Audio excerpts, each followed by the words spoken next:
शिशुनाग वंश मगध साम्राज्य का दूसरा वंश है, जिसका संस्थापक शिशुनाग ही था और इनका शासनकाल 412 ईसा पूर्व से लेकर 394 ईसा पूर्व तक रहा।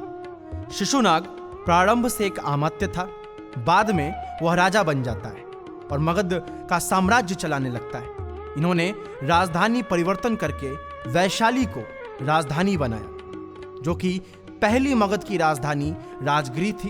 फिर उदयन ने उस राजधानी को परिवर्तन करके ले गया पाटलिपुत्र में और फिर शिशुनाग ने इस राजधानी को स्थानांतरित करके ले गया वैशाली में। इस तरह से राजधानी का क्रम परिवर्तित होते रहा। शिशुनाग ने अवंती को मगध से मिलाया था। उस समय अवंती की राजधानी उज्जैन या महिष्मती थी, जिसके राजा प्रधोत थे।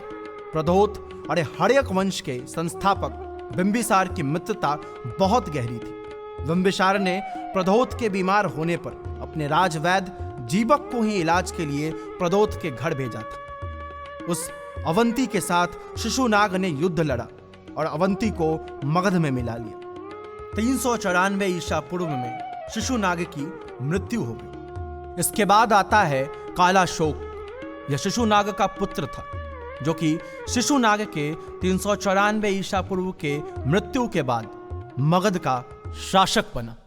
महावंश में इसे कालाशोक एवं पुराणों में काकवर्ण कहा गया है। इसका शासनकाल 394 ईसा पूर्व से लेकर 366 ईसा पूर्व तक रहा। कालाशोक के पिता शिशुनाग ने जो मगध की राजधानी पाटलिपुत्र से परिवर्तित करके वैशाली बनाया था, फिर से कालाशोक ने उसे परिवर्तन करके मगध की राजधानी पाटलिपुत्र ले गया।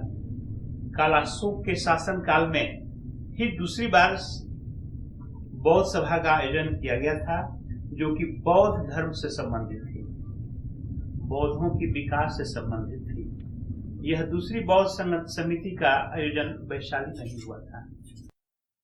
बाण भट्ट रचित हर्षचरित के अनुसार कालाशोक को राजधानी पाटलिपुत्र में घूमते समय महापदम नंद नाम के व्यक्ति ने चाकू मारकर हत्या कर दी थी। 366 ईसा पूर्व में कालाशोक की मृत्यु हो गई थी। महाबोधि वंश के अनुसार कहा जाता है कि कालाशोक के 10 पुत्र थे, जिन्होंने मगध पर 22 वर्षों तक शासन किया। शिशुनाग वंश के अंतिम शासक नंदीवर्धन थे।